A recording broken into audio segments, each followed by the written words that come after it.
is as a result of what? Overproduction of thyroid hormone. So producing a lot.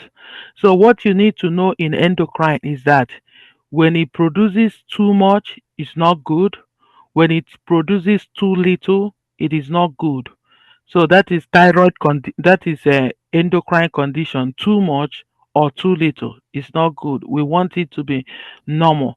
So when it comes to hyperthyroidism, their thyroid gland is producing a lot. So when it's producing a lot, it's going to produce all these symptoms like weight loss, despite they are eating and eating, and they can have irregular heartbeats, they can have nervousness, they can have tremors in their hands and fingers. They can have heat intolerance. So that is why I said, use a picture of this person with a fan. So they cannot tolerate heat too much. They cannot tolerate heat. Another thing we will see is that if this is not treated, it can also lead to condition, or sometimes we say that it's associated, or it can be misdiagnosed with some of these conditions, and some of those ones are something like your atrial fibrillation. So always remember atrial fibrillation as is linked to hyperthyroidism, osteoporosis. So sometimes another way they ask this question is when a patient is on um, Synthroid. Synthroid is used for hypothyroidism, which we are still going to look at. When a patient is on Synthroid, you need to monitor them for hyperthyroidism. And one of the things that it can lead to is osteoporosis. Another one is a thyroid storm. But just remember that that is why when people have hyperthyroidism, you need to rule out atrial fibrillation. So that is why sometimes arterial fibrillation, the treatment we give them propanolol, which is a beta blocker, and also for the same thing for hyperthyroidism, they also give them they also give them propanolol. So, what is the medication or the treatment that we use for hyperthyroidism? The treatment is what? The first one is anti-thyroid medications. What are those anti-thyroid medications? Methimazole. Always remember that. Then proteuracil, which is the PTU. Okay, then we also do radioactive iodine therapy. So what does this radioactive iodine therapy does? It helps to destroy the tissues. They can also do surgery. Then the final one is the beta blocker. Beta blocker, like the propanolol, we say that it helps to manage their heart rate. So another thing you need to remember is that if the woman is pregnant, if the woman is pregnant, we prefer to use the PTU.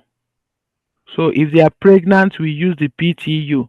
If they are, if it's very important to remember that. So again, the patient is producing, or the thyroid gland is producing too much. And when it's producing too much, you are going to see this patient have like nervousness, tremor, okay, nervousness, tremor, and they can also have a heat intolerance. So very important. Also, another important point is the most causes of hyper, other things, or most common cause of this is what we call grave disease, because they can ask you questions like that. So grave disease.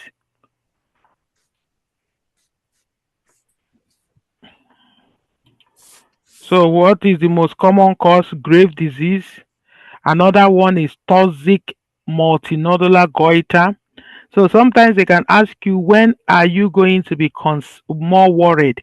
Is it when a patient has single nodular goiter or multiple? So single one is the one you are more concerned. So this is also associated with grave disease. toxic multinodular goiter, and that is what we always use radioactive iodine therapy. Then another one is the thyroid nodules or thyroiditis. So that is the common causes. And also know about the radioactive iodine therapy. We say that if the woman, you should tell the woman not to be pregnant at least at least 6 months to 1 year. So that is one of some of the education. So we worry about single nodular because it's potential for malignant. Multiple nodular just kill with radioactive iodine therapy. Tell the patient to avoid pregnancy at least 6 to 12 months after the radioactive therapy due to the risk of radiation to the eggs within the ovary, and also educate them of the metallic test, that metallic test in their mouth when, even when not eating, or change in some certain food tests. So you should also tell them about that. Another important thing to remember is that this another important thing to remember is that this this medication that we mentioned, the two medication PTU and the metamazole, that it can also cause agranulocytosis. So that means it can drop their white blood cell. It drops their white blood cells. So patients should be educated to report any fever or any sore throat. So it can drop their white blood cell. So the medication PTU is usually used especially for pregnancy. Pregnancy. We don't use the metamazole. So please remember that for the exam. Very important.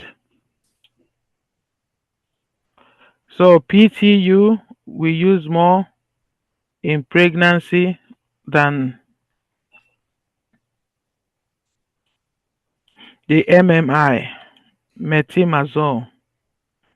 So the metimazole is a first-line therapy for most patients with hyperthyroidism, except during the first trimester of pregnancy. Okay.